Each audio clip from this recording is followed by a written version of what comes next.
ما أريد منهم من رزق وما أريد أن يطعمون. قال وهذا تصريح بأنهم خلقوا للعبادة. هذا تصريح بأنهم خلقوا للعبادة. وبين أن هذا التصريح فيه حثهم على الإعراض عن حظوظ الدنيا والزهد فيها، وكذلك التوجه إلى دار البقاء.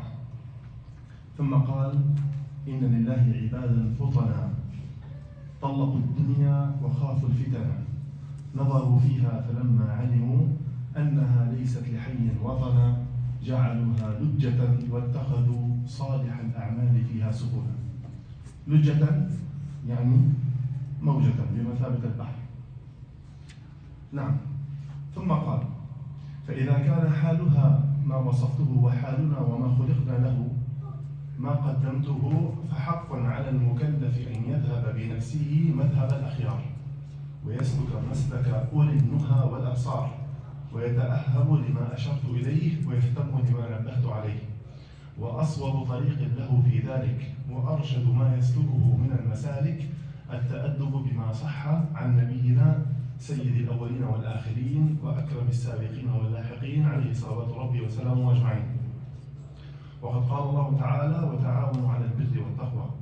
وصح عن رسوله صلى الله عليه وسلم أنه قال والله في عون العبد ما كان العبد في عون أخيه، وأنه قال من دل على خير فله مثل أجر فاعله، وأنه قال من دعا إلى هدى كان له من الأجر مثل أجور من تبعه لا ينقص ذلك من أجورهم شيئا. وأنه قال لعلي رضي الله عنه هذا يوم خيبر فوالله لأن يهدي الله بك رجلا واحدا خير لك من حمر النعم. إذا هنا نعرف مقصد الإمام النووي رحمه الله في هذا التأليف، أنه أراد العون والمساعدة لمن أراد أن يسلك طريق النجاة وطريق الآخرة، أراد أن يجمع هذا الكتاب. فقال فرأيت أن أجمع مختصرا من الأحاديث الصحيحة مشتملا على ما يكون طريقا لصاحبه إلى الآخرة ومحسنا لآدابه الباطنة والظاهرة جامعا للترغيب والترهيب. لماذا قال جامعا للترغيب والترهيب؟ لأن عندنا في الآخرة إما جنة أو نار.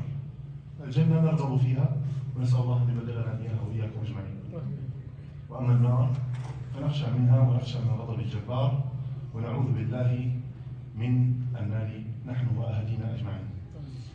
قال وسائر أنواع الآداب السالكين من أحاديث الزهد ورياضات النفوس وتهذيب الأخلاق وطهارات القلوب وعلاجها وصيانة الجوارح وإزالة اعوجاجها وغير ذلك من مقاصد العارفين. ثم بين منهجيته في آلية عرضه لكل باب من الأبواب فقال وألتزم فيه ألا أذكر فيه إلا حديثا صحيحا من الواضحات مضافا إلى الكتب الصحيحة المشهورات. طبعا واضحات يعني صحيح البخاري ومسلم، ثم بعد ذلك السنن المعروفة.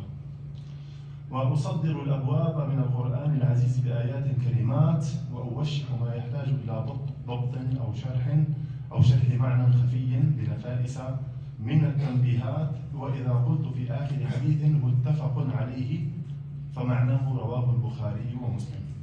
وأرجو إن تم هذا الكتاب أن يكون سائقا للمعتني به إلى الخيرات حاجزا له عن أنواع القبائح والمهلكات. وأنا سائل أخا انتفع بشيء منه أن يدعو لي ولوالدي ومشايخي وسائر أحبابنا والمسلمين أجمعين. نسأل الله لإمامنا الرحمة والغفران له ولوالديه ولمشايخه ولمن سبقنا إلى رحمته سبحانه وتعالى من الصالحين من أبائنا وأمهاتنا إلى نبينا الكريم صلى الله عليه وسلم. قال وعلى الله الكريم اعتمادي وإليه تفويضي واستنادي وحسبي الله ونعم الوكيل ولا حول ولا قوة إلا بالله العلي العظيم. طبعا أنا هنا عندي لفتة جميلة أن العبد لا يستقيم عمله في أي عمل يشرعه إلا بحول من الله وقوة من الله.